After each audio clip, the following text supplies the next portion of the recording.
In the green room, we talked about this. I want to talk about this more. Contracts in general, contracts for the Raiders Stadium, government contracts also, big boons of money. We think of those as being the most consistent type of income you could have in a small business, but they do bring a lot of troubles too. Shondell, can you explain a government contract or a contract in general and some of the pitfalls you might? So with government contracting, you have to understand the process, and the process works where one, you go in for what we call a request for proposal, or in some cases they do a RFQ, request for questions, and different ways that they ask us for information. So first, when we do a proposal, we spend probably 2 to 3 weeks preparing for that proposal. And then once we get a proposal, we sit and we wait until the decision has been made on who is either the winner of that proposal or possibly the last, what we call the last ones for interview. So you're being shortlisted. And when you're shortlisted, you go in for an interview and you compete maybe against 2 or 3 other firms. And that process could take, a couple weeks. And then when you get into about maybe the 3rd or 4th month is when you get awarded and you have the notice to proceed. So what people don't realize is that it could be 6 months in before you actually get started on work. And then you might not get, depending on your contract terms, you may not get paid for another 60 to 90 days, which is almost a full year. So in the meantime, you still have to pay your employees, your lights, your cable, your internet.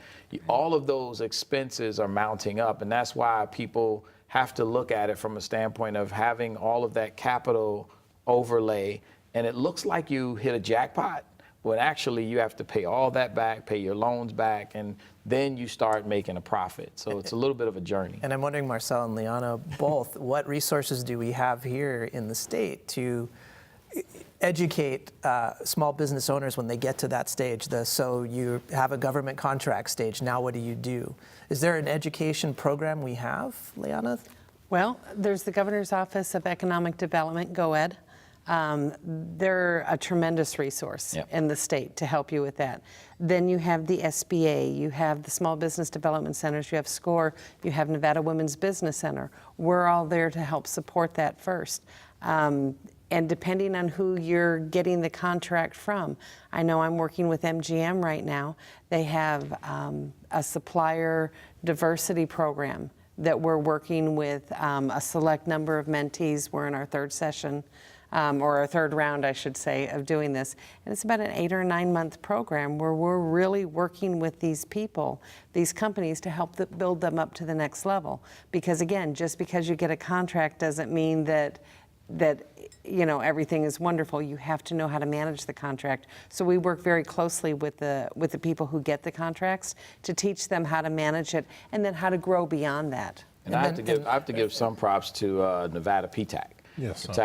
Procurement Technical Assistance Center, is that what it's the acronym? They've done a lot of work over the years, and they actually are one of those resources that we utilize when they tell you how to do business with the government. So the government entity helps us to understand how to read contracts, how to do the billing, also understanding how to work with the government. So that's extremely important when the government reaches out and makes sure that you're going to be successful on that journey. And let's talk a little bit more about that too, Marcel.